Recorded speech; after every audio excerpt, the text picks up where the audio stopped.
باباجان غفورов مسئولان مقامات ناحیه باباجان غفورov در نشست خبری روز 30 ینور پیدا شدن یک زن هلاک شده را در نزدیکی آبانبان شهر گلستان شرح دادند.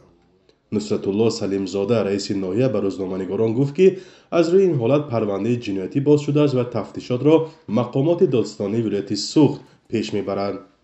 از سبب نبودن نمایندگان شعبه کارهای داخلی در نشست، سردار ریاستی کمیته حالتهای فوق‌العاده و مدافع شهروندی ناحیه باباجان غفورov در این باره تفصیلات بیشتر داد. شخصیت چون رزاق و نورنیسا سالی ایرنا سال 1988 اجاره نشین از شهری بوستان بودن. سببی که هلاکت رسیدن سببی کشتار بود.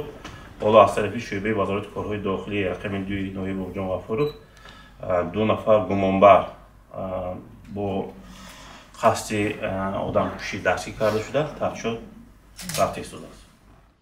پیشتر یک منبع وزارت کارهای داخلی که نخواست نامش آشکار شود گفته بود که جنایت آشکار شده است. منبع‌های رادیو آزادی که نزدیک به تفتیشاتند گفتند که این حادثه در زمینه رشک و مناقشه‌های عائلوی رخ داده است. طبق یک واقفنامه شعبه کارهای داخلی ناحیه باباجان غفورov روز 21 دکبر بعد نصف روزی جسد یک زن تخمیناً 35 ساله از ساحل بحر تاجیک در حدود دهه زرزمین پیدا شد.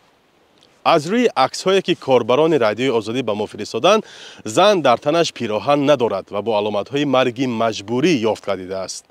با وجود این در واقفنامه نوشته شده است که در دستش انگشتری داشت و لباس سیاه اروپایی به بر کرده بود. محمد شاه اسکندرزاده سردار شعبه کارهای داخلی شهر بوستان در نشست خبری روز 31 ینور گفت که جنایت مذکور را در یکجایی با مقامات ناحیه باباجان غفورov آشکار کردند. همون سنه 21 دکبر حادثه شدگی هست. وقتی که همون زن برده فرزندش رو در مؤسسه تو مکتبی میموند. بعد این از ساعت 8:20 تا ساعت 10:14 27 مرتبه با یک رقم تلفن گپ میزند.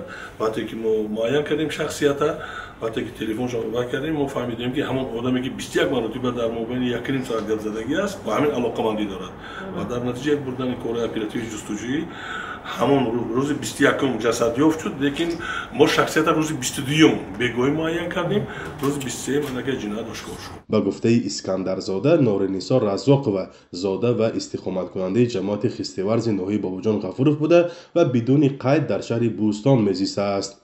ولی حادثه کشتار در حدود ناحیه باباجان غفورov رخ داده است. نبودن واقعا در اینجا زندگی میکردن با همراهی مردی که همزیست بودن، یعنی که همچون عائله دوم زندگی میکردن.